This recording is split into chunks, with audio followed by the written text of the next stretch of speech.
One of the best methods of dealing with anxiety, overthinking, and caring too much what others think is the ancient philosophy of Stoicism, which was popularized by people like Emperor Marcus Aurelius, Seneca, and Epictetus. In our modern world full of constant stimulus, going back to the teachings of the ancients helps break us out of routine and teaches us through timeless wisdom. So today we're breaking down 6 lessons from the Stoics, which, if applied, can help stop anxiety and overthinking and make you a more peaceful and confident person. One of the first teachings in Stoicism is that what makes us anxious is not the thing itself, but our thoughts about the thing.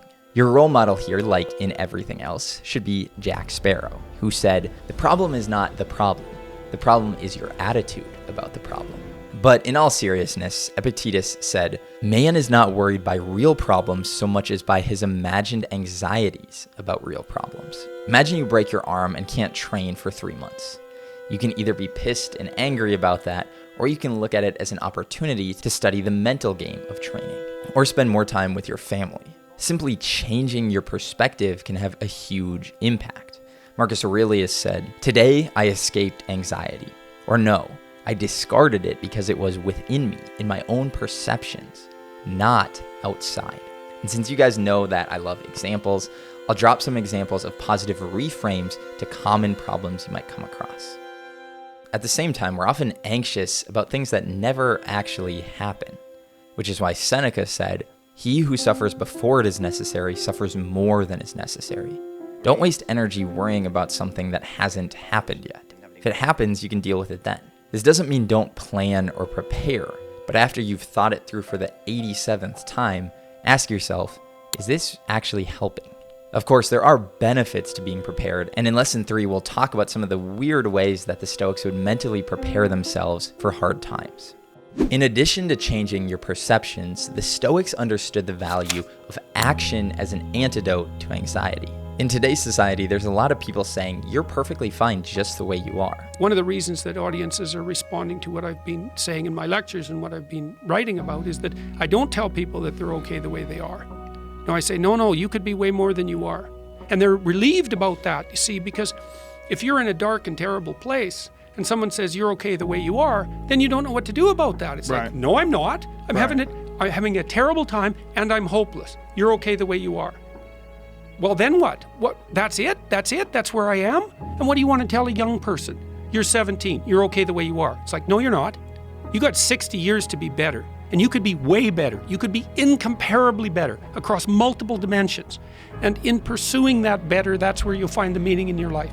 And that will give you the antidote to the suffering. Instead, the Stoics taught the value of living virtuously, of improving yourself. The 4 tenets of their code were wisdom, courage, temperance, and justice. Because knowing that you're the type of person you want to be, who lives out the values you have, helps quell anxiety. For them, this meant physical exercise, conversations with friends and colleagues, writing or journaling, sports, and in-depth learning. But they didn't just sit around and ponder, they actually did stuff. If I was like, describe a philosopher, you'd be like, university professor, turtleneck, like tweed, jacket with pads on it or whatever. Like, you'd think of a weakling. And in the ancient world, like, philosophers were people who did shit, right? Like, they were warriors. They were kings, like Marcus Aurelius hunts.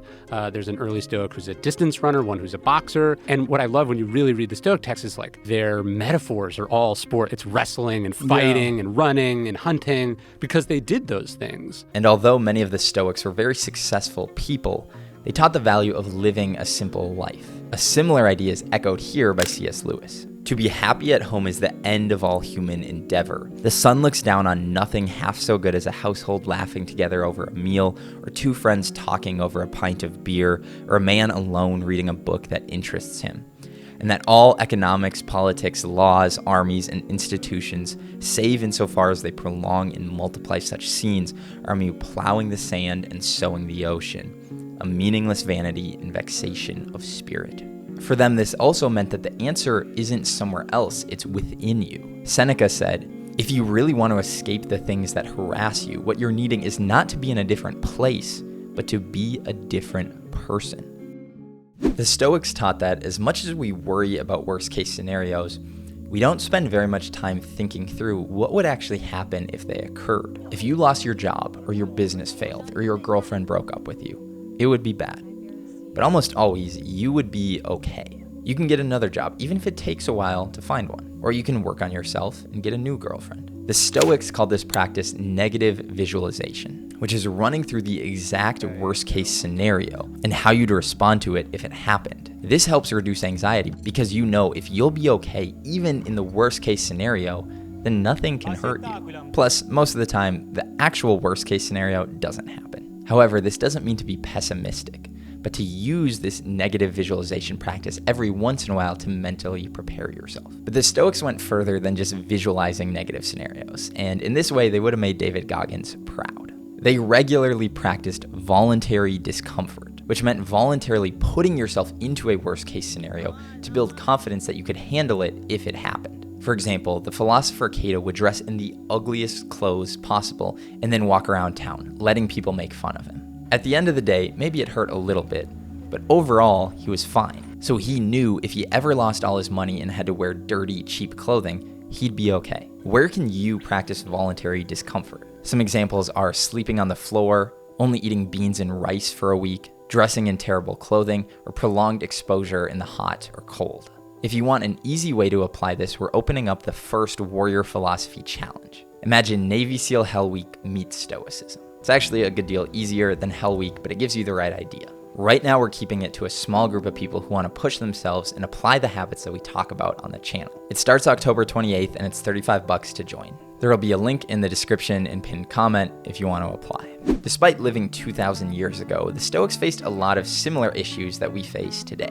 Although society changes, the issues we humans deal with largely don't. Everyone wants to feel loved and accepted. Everyone wants to have good relationships. Everyone wants to be healthy. And one of the biggest issues people run into is caring too much about what others think of them. Marcus Aurelius said, "Tranquility comes when you stop caring what they say, or think, or do. Only what you do." Which is why lesson 4 is practice not caring what others think. And I deliberately say practice because this is one of those cliches that everybody's heard and a lot of times seems hard to actually apply. But luckily, the Stoics gave us 3 specific ways to work on this. First, understand that you don't care about most people's opinions because you don't want the life that they have. Second, recognize that basically no one is actually thinking about you because they're too busy thinking about themselves. And 3, think about at the end of your life when you're on your deathbed, are you going to be wishing that you spent more time worrying about what others thought? Probably not, so don't do it now. This is never an instant solution, but caring less about what others think is a habit that can be strengthened little by little. There's a quote from Epictetus that illustrates one of the biggest causes of anxiety. When I see an anxious person, I ask myself, what do they want? For if a person wasn't wanting something outside of their own control, why would they be stricken by anxiety? And this ties nicely into something that Marcus Aurelius said. You have power over your mind, not outside events. Realize this and you will find strength.